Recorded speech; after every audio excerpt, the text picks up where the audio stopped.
In case you've been under a rock for the last few days, things have been quite busy when it comes to all things involving Tesla and Elon Musk. Regardless of your position on Tesla's reopening of the Fremont production facility against local health orders, it's likely the story that you're most aware of. After all, plenty of people, including us, have covered it quite extensively for good reason. Elon Musk has been tweeting quite ferociously, almost non-stop, on the subject. But while Tesla is fighting what is quickly developing into an ideological and political conflict over what appears to be an apparent 7-day distance between when it wants to reopen and when the County of Alameda thinks it should reopen, there are two other news stories about Tesla not getting much attention right now. One of them, the tale of a Model 3 whose steering wheel fell off, highlights a potential safety issue which could cause problems for Tesla in the future if it's not dealt with correctly. The other, Tesla securing a new loan to expand Giga Shanghai, is exceptionally good news, which could have a big impact on Tesla's future resilience and its bottom line.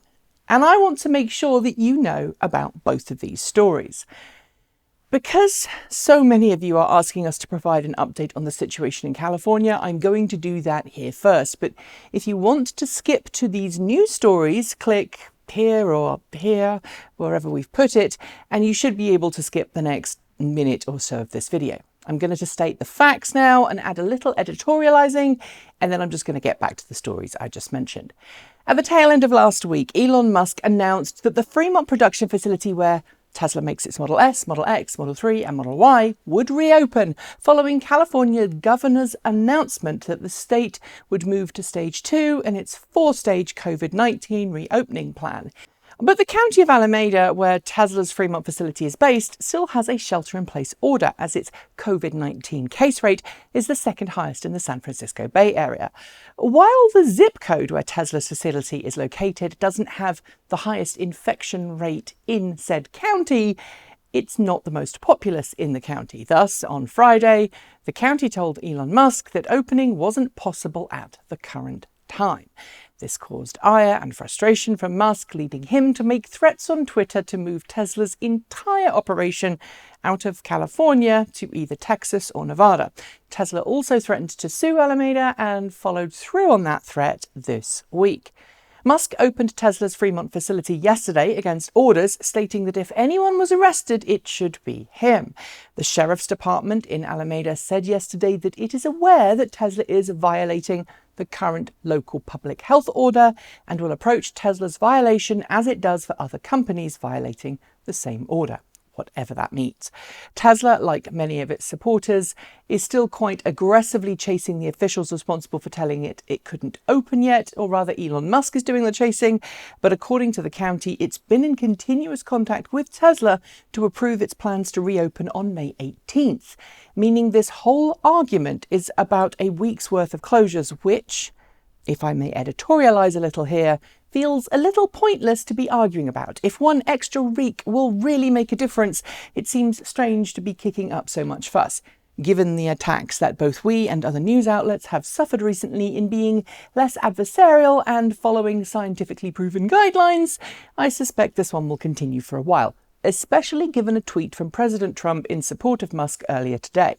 It is the latest in a series of statements made by the president which have resulted in pitting citizens against their states and cities in a war on physical distancing orders and some of the actual advice his own government has given.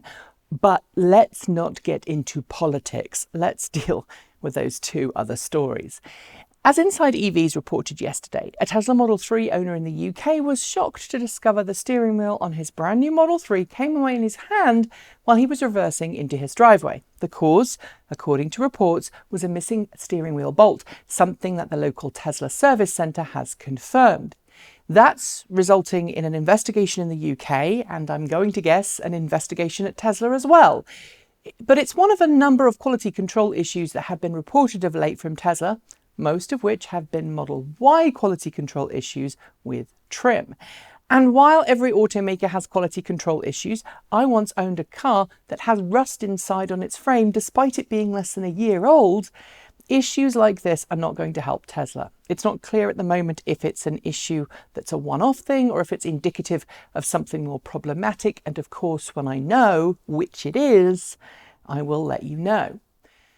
But to contextualise this, however, I also feel obliged to note that in 2018, Ford recalled 1.4 million cars for loose steering wheels caused by incorrect mounting hardware. Hyundai had a similar recall, and pretty much every automaker out there to this point has at some point issued its own recall for steering systems of some description. This, I hope, illustrates that steering problems are unfortunately common and steering wheels detaching are, while less common, sadly not unheard of. So we shouldn't single out Tesla for this problem. However, we should also note that it's not acceptable for any car to leave the factory with a missing steering bolt. That is a very dangerous defect, which could be indicative of a production line being pushed too hard. With that negative story out of the way, let's look at the more positive one for Tesla. The news that it's just secured a 4 billion yuan loan, about $565.5 million US, to expand Giga Shanghai production. Or rather, its subsidiary in China, that's Tesla Shanghai Co., has received approval from a working capital loan contract with the Industrial and Commercial Bank of China Limited. According to the official SEC regulatory filings, the unsecured revolving credit line can only be used by the company for the expenses related to the production of vehicles at Giga Shanghai. What's not 100% clear, though, is if this is a loan to ensure Tesla can get ready to ramp up production again at the facility, which closed last week temporarily amidst rumours of supply chain issues, or if it's also for expansion at the same facility. Official SEC filings simply state, quote, "The proceeds of such loans may be used for expenditures related to production at our Gigafactory Shanghai," which isn't particularly helpful in clarifying my question.